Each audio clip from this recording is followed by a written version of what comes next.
Christchurch has undoubtedly banded together in opposition to racism following last week's mosque attacks. But some are worried that this might not last. Philip Gonda lost one of his best mates, Tala, in the shooting last week. I met him last night not far from the Al Noor Mosque. I'm here to pay my last respects to my friend Tala, and also to come and there's so many of my family members that have been affected. Some of them escaped without any bruises. There's others that have been shot in the leg. But mainly for Tala, who was a good mate of mine. I studied engineering with him, and sadly he lost his life on Friday. What kind of a man was he? He was a very, very religious person. I think the thing that stands out most is halfway through an exam, the man left the exam to go and pray, and he came back, and he used to pray 5 times a day. He'd always leave class, go pray, come back, and his family, similar to most, he had to pay international fees as a student, and he was studying civil engineering. Over 3 years, that's in the order of $70,000 to $80,000. And when you get so much money, you don't know how their parents struggled, what ends they had to make to make that happen. His father was an accountant. He sadly passed away as well. And to see that none of that come to fruition, and he won't be able to live his dream, really puts an impact off you. But having said, he looked the same as me. He had a beard. He was brown-skinned. After seeing that, at the end of the day, I was legit. I was growing up in New Zealand. I went to school here. I went through high school here. Racism exists. But you'd never think that my hand's shaking. You'd never think something like as extreme as this could ever happen in my city.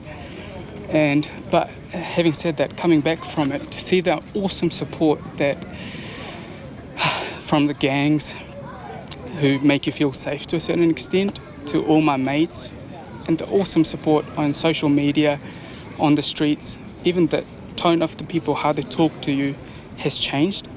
And having seen that puts faith back in that there's good in all people.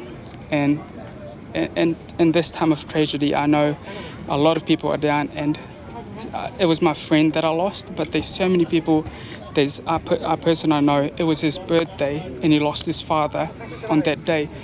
Thinking about, I guess, he's lost the person, but as Muslims believe, it's the best way that a person could have died. So it gives them hope, and it's sabr. We need to have patience. Can you explain that to me, if that's all right? Sabr. Yeah.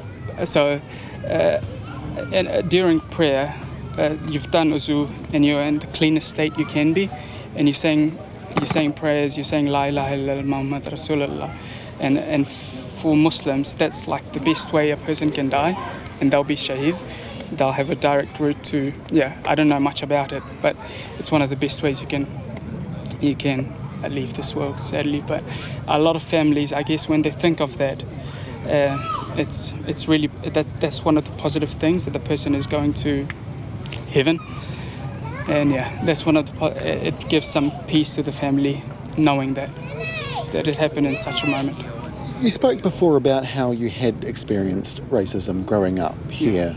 Do you think, out of all this tragedy that's happened over the last week, that things might change here in Christchurch? Do you have hope that that might change? Yeah, racism, it starts with high school kids, and it's really sad. And till this day, I haven't had the confidence to talk about it as openly as I can, but even those friends of mine who may have been, I call them friends, but you normalize it to a certain degree when you're a high school student, because it's just all around you.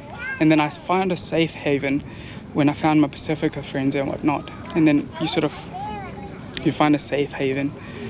But I think this tragedy has brought the positiveness out. How long is it going to last? That's my key question. There's no doubt that it's touched the people's hearts. It's brought the best out of people.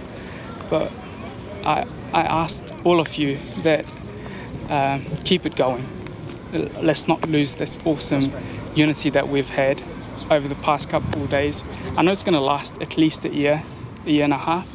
But after that, let's keep this going. No matter what your skin color, we all bleed red when we cut our skin. And growing up, my granddad was Solomon Islands, my grandma was Chinese, I've got also Indian in me, and I've got Muslim, Christianity, Catholic. My mum was Catholic, my dad was Hindu, and then my grandparents, they were Muslim and Catholic.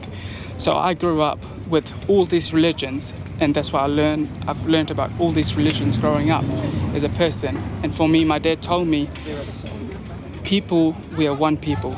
Never, and there's not many people that sort of get that experience that I've had. So I learned to respect all religions and to remember that we are one people at the end of the day. And for me personally, I think what the person is taught at the start of their life, that's the religion they follow. But no matter, in Fiji, everyone has a religion. When I came to New Zealand, being an atheist was completely, like, it was unknown to me. I thought that person was crazy. But seeing it now, we're all one at the end of the day. Let's remember that, and yeah, let's stand united, eh?